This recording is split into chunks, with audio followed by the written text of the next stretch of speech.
नमस्कार दोस्तों, कैसे सब लोग। हमारा देखो हाजिर है। आज हम लोग नया वापस सोलो लेवलिंग लेके आए हैं। सोलो लेवलिंग में इसमें हमारा सीज़न 2 चालू हुआ है। तो सीज़न चालू को हम लोग चालू करें जो 2025 में चालू हुआ है। सोलो लेवलिंग सीज़न 1 भी था। सीज़न 1 में क्या क्या हुआ उतना हम लोग डीप में तो नहीं गए, लेकिन फिर भी हम लोग ट्राई करेंगे उसमें। उसके लिए भी हम आपके लिए कुछ ना कुछ लेके आएंगे। लेकिन अभी हम लोग चालू करने वाले सीज़न 2 एपिसोड 1। उसमें क्या क्या रिएक्शन होता है, जैन हूँ वाह क्या क्या है, एंड क्वीन है, एंड किंग कहाँ पे कहाँ से कहाँ तक इनको लेके जाता है। पूरा 13 एपिसोड है और हमारा रिएक्शन क्या होने वाला है, जो आपके लिए इन्जॉयमेंट भी रहेगा और समझ में भी आएगा ये एपिसोड, ये एनीमे कहाँ से कहाँ तक है, जो लोगों को अभी तक मालूम भी नहीं है। तो आप चालू करते हैं, देखो।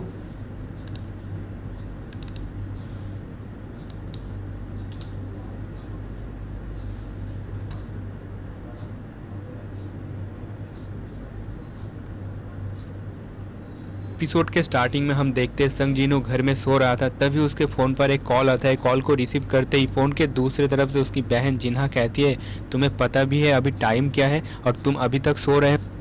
यार एक चीज़ देखा, ये एक फिल्मी स्टाइल की तरह इन्होंने यार बना दिया है। जैसे कैसे फिल्म में भी मूवी में भी कैसे फिल्म बंदा सो रहा है, फ़ोन आता है, यस भाई का बहन का पाता या पिता का फ़ोन आता है, जैसे ही सेम एटलीस्ट फॉलो कर रही है लोग। चलो देखते हैं अभी आगे क्या है। इस पर संग जीनू कहता है कि मैं थोड़ा टायर्ड था इसलिए मुझे टाइम का पता नहीं चला। वैसे टाइम कितना हुआ है? जिन्हा कहते हैं कि अभी 2 बज रहे हैं और तुम्हें याद है ना आज मेरी होम रूम टीचर के साथ तुम्हारा मीटिंग है। उसके बाद नेक्स्ट सीन में हम संग जीनू को जिन्हा की स्कूल यार ये रात दोपहर को 2-2 बजे तक सो रहा है बंदा, इतना आलसी बंदा, और इनको इस एपिसोड में भी लिया है। क्या काम करेगा यार ये। स्कूल में देखते। उसकी बहन उसे देखकर कहती है, क्या तुम सच में संग जीनू हो? क्योंकि हमारा संग जीनू यहाँ पर कोट पैंट पहनकर बहुत ही हैंडसम लग रहा था। ओ अब संग हीरो, जीनू कहता है कि इसमें क्या जबरदस्त अजीब लग है। रहा है यार ये। देखो बंदा स्मार्ट बंदा, एकदम हीरो की तरह है। उसकी बहन जिन्हा कहती है कि मुझे तो पता ही नहीं था कि लोग खुद को इतना बदल सकता है। इस पर संग जीनू कहता है कि आखिर मैं अपनी बहन संजीनो। की टीचर से मिलने जा रहा हूँ, तो तुम्हें क्या लगता है कि मैं एक ट्रैक शूट और चप्पल पहन कर जाऊँ? उसके बाद हम देखते कि स्कूल के सारे लड़कियां संग जीनू को ही देख रहा होता है। ओ स्मार्ट बंदा, देखो स्मार्ट बंदा है, किसको में आते थे हमारी तरफ देख लो यार। ऐसा ही होता था, बहुत कुछ होता था। देखो हम लोग हमारे मुंह से बोल रहे हैं, अच्छा तो नहीं लगता, लेकिन फिर भी ये सही बात है भाई। देखो यही सेम लड़कियों का रिएक्शन देखो। और ये सभी लोग उस पर फिदा हो जाते हैं। और इसे देखकर उसकी बहन जिन्हा कहती है कि तुम तो बहुत पॉपुलर बन गए हो यहाँ पर। जिन्हा कहती है कि वाह, सोचने की बात है, तुम्हारा तो कोई गर्लफ्रेंड भी नहीं है, तो गर्लफ्रेंड तुम भी नहीं कल है। रात इतने देर बाहर क्या कर रहे थे? वो कहती है, क्या मैं तुम्हें एक खूबसूरत स्टूडेंट से यहाँ पर मिलवा दूँ? संग जीनू अब उसकी बहन का गाल जोर से खींचकर कहता है, मेरा मजाक मत उड़ाओ। टीचर कहती है कि तुम्हें जिन्हा के बारे में सोचने की जरूरत नहीं है, सच में वो एक आइडियल स्टूडेंट का एग्जाम्पल है सबके लिए। और तो जब टीचर बोल रही है उसको सोचने की जरूरत नहीं, फिर इसको बुलाया क्यों यहाँ पे? क्या बोलने के लिए, क्या देखने के लिए? टीचर को भी देखना था स्मार्ट बंदा, भाई स्मार्ट कैसा है बंदा। उसका एकेडमिक रिपोर्ट कार्ड भी काफ़ी अच्छा है, तो वो अपना मेडिकल कॉलेज में जाने का सपना पूरा कर सकते हैं, लेकिन उसके ऊपर ज़्यादा प्रेशर क्रिएट मत करना। इस पर संग जीनू कहता है कि ठीक है मैं समझ गया। टीचर अब कहती है कि मैंने सुना है कि तुम एक हंटर हो, तो क्या होगा अगर जिन्हा के शक्ति जागृत होता है, तो क्या तुम उसे एक हंटर बनने दोगे? यार ये टीचर भी देखो एक टॉपिक से दूसरे टॉपिक में घूम गई है, दूसरे टॉपिक में, लेकिन सही जा रही है क्या होने वाला है उसकी बहन के साथ में। तो जो अभी आगे क्या होएगा ये आप आगे देखो। इस पर संग जीनू कहते कि मैं कभी नहीं करूंगा ऐसा। टीचर कहते कि मुझे तुमसे यही उम्मीद थी, पर मैंने ये सवाल इसलिए पूछा क्योंकि यहाँ पर एक स्टूडेंट है जो पढ़ाई छोड़ना चाहता है क्योंकि उसका मैजिकल पावर जाग उठा है और वो पिछले कुछ दिनों से स्कूल भी नहीं आ रहा है। अगर वो ऐसा ही क्लास मिस करता रहा तो स्कूल को उसके खिलाफ एक्शन लेना होगा। अगर वो हंटर भी बन जाती है तो क्या उसके लिए कम से कम ग्रेजुएट होना बेहतर नहीं होगा? टीचर कहते कि मुझे हंटर के बारे में ज़्यादा तो कुछ नहीं पता, पर वो लड़की जिन्हा की तो अच्छी ये रो फ्रेंड है क्यों रही है और मैंने सुना है यहाँ कि पे? उसका जो रैंक है वो बहुत ही लो है। उसके बाद सीन चेंज होता है और जिन्हू को वही लड़की स्कूल के बाहर मिलता है जिसके बारे में जिन्हा के होम रूम टीचर उसे बता रहा था। वो लड़की जिन्हू को देखकर कहती है, तुम यहाँ पर क्या कर रहे हो मिस्टर? वो कहती है, तो तुम वो हंटर हो जिससे मेरा टीचर इंट्रोड्यूस करवाना। ओके, देखो अभी दोनों आमना सामना हो गए, ये भी हंटर है वो भी हंटर है, लेकिन दोनों साउथ कोरियन टीम से हैं। तो कहाँ से कहाँ लेके जाता है अभी आगे मालूम पड़ेगा। चाहता था। जिन्हों अपना फोन निकाल के एक पिक्चर दिखाता है उसके बहन के साथ और वो कहता है, क्या तुम जिन्हा के दोस्त हो? पर मुझे लगता है कि तुम उसके भाई हो क्योंकि मैं एक बार जिन्हा के साथ हॉस्पिटल में गया था जब तुम इंजर्ड थे, पर मैं तुम्हारा चेहरा ठीक से नहीं देख पाया। अरे यार जब तेरे को मालूम है साली, देखो कुछ ना कुछ बातें निकालनी है उससे, कैसे बातें करना। स्मार्ट बंदा दिख गया ना, कैसे भी करके कुछ ना कुछ करके जाना है यार ये। तहन सोंगी कहती है कि अगर आप जिन्हा के भाई हो तो मैं समझ सकता हूँ कि टीचर ने आपको क्या कहा होगा, पर मैं अब स्कूल में नहीं जाऊंगा और किसी भी हालत में हंटर का जॉब भी नहीं छोड़ना चाहती। जिन्हो कहता है कि तुम एक ई रैंक का हंटर हो, तुम्हारा नॉर्मल अटैक मॉन्स्टर पर काम नहीं करेगा, इसके लिए तुम्हारे पास एक हथियार होना चाहिए, वो भी मैजिकल एबिलिटी के साथ। अगर तुमने हथियार खरीद भी लिया तो वो बहुत जल्दी खराब हो जाएगा और इसी वजह से ई रैंक हंटर के लिए प्रॉफिट बनाना बहुत ज़्यादा। अरे हथियार खराब हो गया, इसमें सोचना क्या है, हमारे बिहार यूपी बिहार में एक एक चीज़ अवेलेबल है, तुम आओ तो सही भाई मेरे। मुश्किल है और यहाँ पर तुम बिना वेपन के ही लड़ना चाहते हो। अब ये मत कहना कि तुम्हें पैसा मिल गया थोड़ा तो तुम इसी वजह से हंटर के जॉब छोड़ना नहीं चाहती। अब वो लड़की गुस्से से कहती है, क्या आप यहाँ पर मुझे लेक्चर देने के लिए आए हैं, जबकि आप एक खुद ई रैंक का हंटर है। देखो बुरा लग गया ना, ये लड़की लोग को इतना जल्दी बुरा लगता है, ये मतलब कुछ भी इनको मत दो भाई, ज्ञान मत दो, ज्ञान के बारे में पहलो मत, हम लोग सिर्फ ज्ञान से भरे हुए हैं। जिन्हो कहता है कि डोंट वरी, मैं तुम्हें हंटर के जॉब छोड़ने के लिए कॉन्विंस करने नहीं आया हूँ। जिन्हो मन में कहता है, जब तक तुम अपनी आंखों से इस बेरहम दुनिया का सामना नहीं करते तब तक तुम्हें रियलिटी का अंदाजा नहीं होगा। तभी वो वेरी लड़की गुड। पूछती है, तो आप यहाँ पर किस लिए आए हो। जिन्हो कहता है कि मैं यहाँ पर तुम्हें एक कमाल का हंटर बनाने के लिए आया हूँ, तो चलो मेरे साथ। उसके बाद सीन चेंज होता है, हमें एयरपोर्ट का सीन दिखाया जाता है जहाँ पर ह्वांग डोंग सुक, जो ऑलरेडी साउथ कोरिया। अरे यार यहाँ तक समझ में आया, मतलब ये कुछ ना कुछ देखो टीम बना रहा है, टीम के साथ में अभी एक बंदा हो गया, एक बंदी भी मिल गई, दोनों मिल के अभी जब आगे क्या क्रिएट होने वाला है ये देखो, ये सांप भी आ गए हमारे हीरो पर आ चुका है।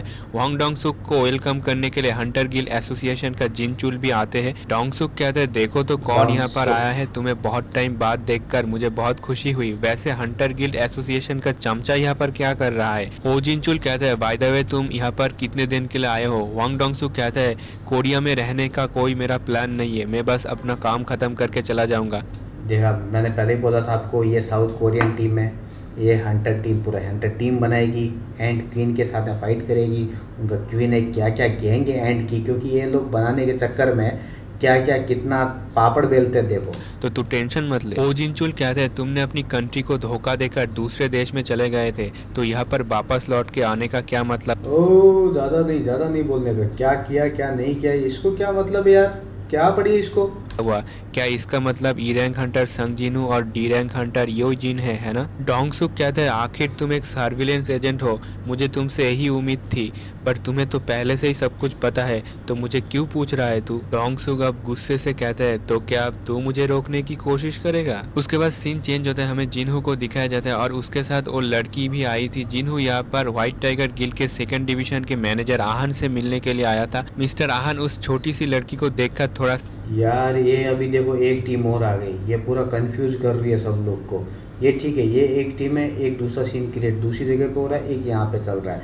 ये लोग जो अपनी टीम बनाने के चक्कर में है, लेकिन इनको भी अप्रूवल चाहिए, किसी के साथ मिलके जाना पड़ेगा। तो मतलब आप लोग को अगर कुछ भी समझ में आ रहा है तो थोड़ा और बने रहो, अगर लास्ट तक बने रहोगे तभी आपको पूरा स्टोरी मालूम पड़ेगी। ये तो एपिसोड फर्स्ट है, अभी इसके 12 और आने, क्योंकि टोटल 13 एपिसोड है। सरप्राइज होता है और वो अपनी मन में कहता है, ये तो एक ई रैंक की हंटर है, लेकिन वैसे भी जिन्हू भी एक ई रैंक का हंटर है। जिन्हू ने यहाँ पर मिस्टर आहन को कॉल करके व्हाइट टाइगर गिल्ड के ट्रेनिंग डंजन में जाने के लिए रिक्वेस्ट किया था। जिन्हू और आहन की बातचीत को देखकर एक हंटर बीच में आके कहता है, ऑलरेडी 9 बज चुका है, हमें अभी डंजन के अंदर जाना चाहिए, हम यहाँ पर पिकनिक मनाने के लिए नहीं आए हैं। हमें देखने मिलता। अरे ये बोल रहे देखो 9 बज चुका है, और उधर उस समय उसकी बहन फ़ोन की 2:15 बजे, 2:12 या 14 पे। तो अब इसका मतलब दूसरे दिन का सीन है, या भाई क्या बेवकूफ़ बना रहा है। एक हंटर जो बहुत भारी भरकम आर्मर पहना हुआ था। जिन्हों कहता है कि कौन है ये। मिस्टर आहन कहता है कि ये व्हाइट टाइगर गिल्ड का नया ए रैंक हंटर है और इसका नाम है किम चुल। पर वो थोड़ा सा नाराज लग रहा था क्योंकि मैंने आपकी रिक्वेस्ट को एक्सेप्ट किया था, और वो कह रहा था कि डंजन कोई खेल खेलने की जगह नहीं है। अरे भाई इतना नाराज है अगर ये, तो एक थोड़ा झापड़ मारने का ना, क्या स्वप्नी सुधर जाएगा, छोटे छोटे बच्चे सुधर जाते हैं, ये किस खेत की मूली है यार। मिस्टर आहन कहते हैं कि यहाँ पर एक ए रैंक के अलावा 7 बी रैंक का हंटर, उसके साथ 4 सी रैंक का हंटर भी है, यानी टोटल 12 लोगों यार का ये तो टीम है। पूरा जिन्हों कहते पावर हैं कि लेके एक चला सी है। रैंक के डंजन के लिए ए रैंक और बी रैंक का मेंबर कुछ ज़्यादा नहीं हो गया क्या। ये तो बहुत इजीली रेड क्लियर हो जाएगा। लेकिन जिन्हों सोचता है कि शायद ये सॉन्ग ही के लिए एक अच्छा सबक होगा, उसे पता चल जाएगा कि डंजन के अंदर ई रैंक के हंटर्स कितने ज़्यादा बेबस। यार ये जीनू जो ई रैंक के हंटर, बी रैंक के हंटर जो बनने वाले हैं, इसके लिए मेरे को लगता है ये बंदा पूरा आगे तक लीड करने वाला है, क्योंकि जो जिस हिसाब से ये आया है ना, तो पक्का कुछ ना कुछ आगे तक लेके जाएगा अपनी टीम को। बस होता है। डंजन के अंदर एंटर करने से पहले मिस्टर आहन के सेक्रेटरी जिन्हू को कहता है, आप वहाँ पर आज के लिए एक साइड लाइन पर खड़ा रहना, अगर तुम इस रेड को संभलते हो तो ये सी रैंक का डंजन बहुत इजीली क्लियर हो जाएगा। एक एक करके डंजन के अंदर एंटर करता है, पर अचानक से डंजन के गेट का रंग लाल हो जाता है। जिन्हू वहाँ पर जब ओ गेट क्रॉस कर ही रहा था, वो अपने मन ही मन कहता है कि ये सब क्या है, लग रहा है कोई डायमेंशन मुझे अपनी तरफ। यार ये लोग देखो, अभी अभी सीन जो क्रिएट हो रहा है ना, अभी आगे से आगे मज़ा आने वाला है। कहाँ पे पहुँचे हैं, यहाँ पे क्या होने वाला है, ये देख अमेजिंग है। तरफ खींच रहे हैं। नहीं, यहाँ पर कुछ तो अलग है। गेट के रंग ऐसे ही चेंज नहीं हो सकता। मुझे जल्द से जल्द इस गेट के बाहर आना ही होगा। जिन्हू यहाँ पर गेट के अंदर जाने से पहले अपना सर निकल के मिस्टर आहन से कहता है, अब जल्दी से मेन स्ट्राइक स्क्वाड को कॉन्ट्रैक्ट कीजिए, और जिन्हू डंजन के अंदर चला जाता है। और यार यहाँ पे देखो पावर भी क्रिएट हो गई, ये कहाँ से कहाँ पे चला गया, क्योंकि इनको कुछ फाइट भी करनी है, वहाँ लग जाके लोगों को भी निकालना है, कैसे कैसे करने वाला है। मिस्टर के बाद सीन शिफ्ट होता है डंजन के अंदर, जहाँ पर सभी लोग बहुत पैनिक में थे, क्योंकि डंजन में एंटर करने के बाद वापस जाने का गेट डिसअपियर हो गया था। और अचानक तभी कुछ आइस एरो का अटैक होता है हंटर ऊपर, और एक हंटर के सर पर आके एक देखो इसके आई पे भी लगा, और इसके देखो नाक से भी खून बहना चालू है।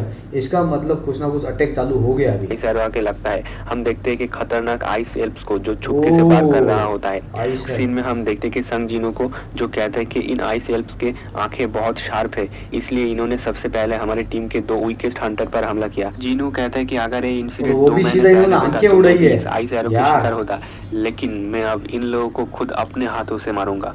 नेक्स्ट सीन में किम चुल अब आके सबसे कहता है कि ये एक रेड गेट है, तो बिना बॉस को हराए हम इस डंजन से नहीं निकल पाएंगे। अरे यार ये देखो, अभी देखो 2 बंदे इधर है, 4 इधर है, क्योंकि एक पूरा टीम आ चुका है, दोनों अलग अलग जगह का है।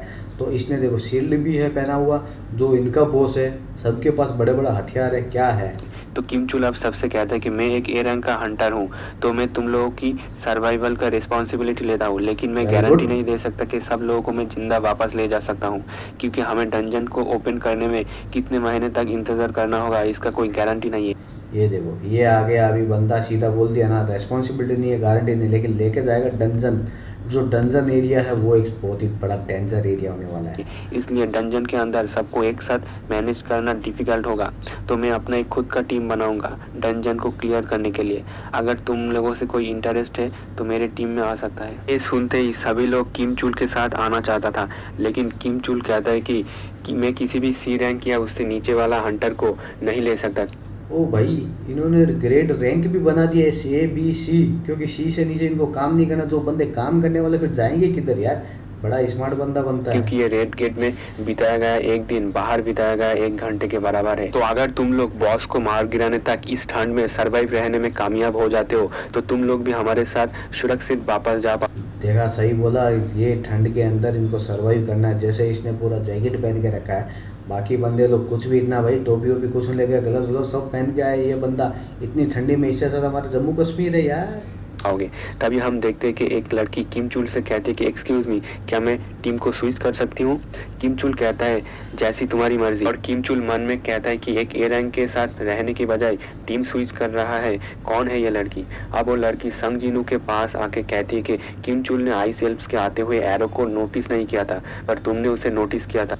देखा, ये बंदी है काम की, क्योंकि जो ए बी सी रैंक है ना, जो उसको दे रहा है रैंक, उसको अभी तक मालूम नहीं है कौन सा बंदा क्या काम का है, बंदी ने क्या नोटिस किया है, और ये आगे जाके टीम के साथ में कितना हेल्प करने वाली है। मुझे लगता है तुमको ई रैंक का हंटर नहीं हो, है ना। उसके अंदर जहाँ पर संग जीनू उस लड़की से कहते हैं कि तुम लोग नए रिक्रूटमेंट होके भी इतने शांत क्यों हो। इस पर तो उसके बाद हम देखते हैं कि किम चुल का टीम दूसरे तरफ और संग जीनू का टीम फॉरेस्ट के अंदर घुसता है। इससे कहता है क्या तुम लोगों को इस कपड़े में ठंड नहीं लग रहा। और संग जीनू अपने इन्वेंटरी खोल के सबके लिए एक एक करके ठंड के कपड़े दे देता है। भाई देखो, ईशन जीनू इसने इसलिए लड़के नोटिस किया, ये एक अलग लेवल का बंदा है। मतलब इन्वेंटरी कहाँ से खोल के क्या क्या चीजें जल्दी से पहना दिया। कहता है इसे पहन लो, क्योंकि मॉन्स्टर से लड़ने से पहले अगर तुम लोग ठंड से मर जाओ तो ये बहुत ही बुरा होगा। संग जीनू के उस इन्वेंटरी को देख के वहाँ के सभी लोग हैरान हो जाते हैं, क्योंकि एक स्पेशल मैजिक है जिससे तुम 1 या 2 कपड़े को समन कर सकते हो। देखते हैं कि वहाँ पर एक आइस बियर आ जाते हैं, जिसे देखकर वो लड़की कहती है कि सब लोग साइज भागो देखो यहाँ से, उसका। एक हाई रैंक का मॉन्स्टर है, हमें जंगल के अंदर नहीं आना। अभी संग जीनू सबके आगे आता है और कहता है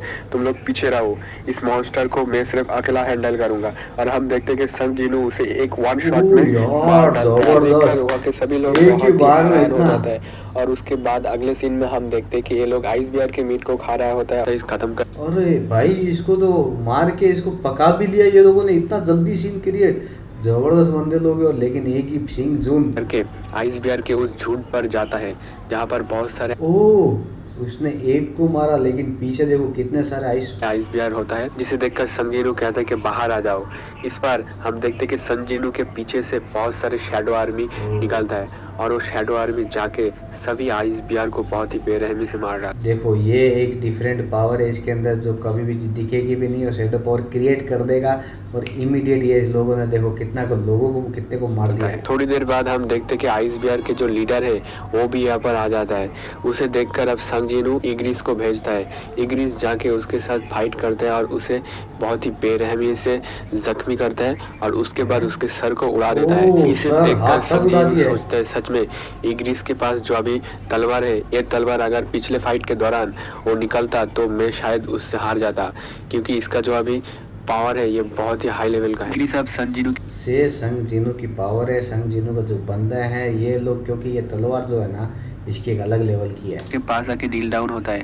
संजीनू उसके कंधे पर हाथ रख के कहता है तुमने बहुत बढ़िया काम किया है। दूसरी तरफ हम गुड, देखते हैं शाबाश। कि किमचुल का टीम भी बहुत बुरे तरीके से जख्मी हुआ था और इन लोगों के ऊपर आइस एल्प्स का भी अटैक हुआ है। उसके टीम के एक मेंबर में थोड़ा सा जान बचा था। ये देखो टीम भी अभी हो गई, इनको हंसी मजाक भी सूझ रहा है, मस्ती भी सूझ रही है, और अलग लेवल पे पहुंच गए ये लोग।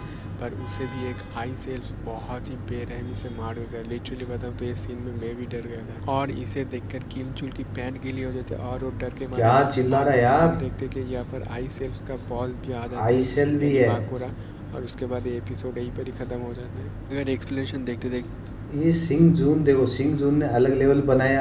ये एपिसोड हमारा यहाँ पे ख़त्म होता है, ये एपिसोड 1 है।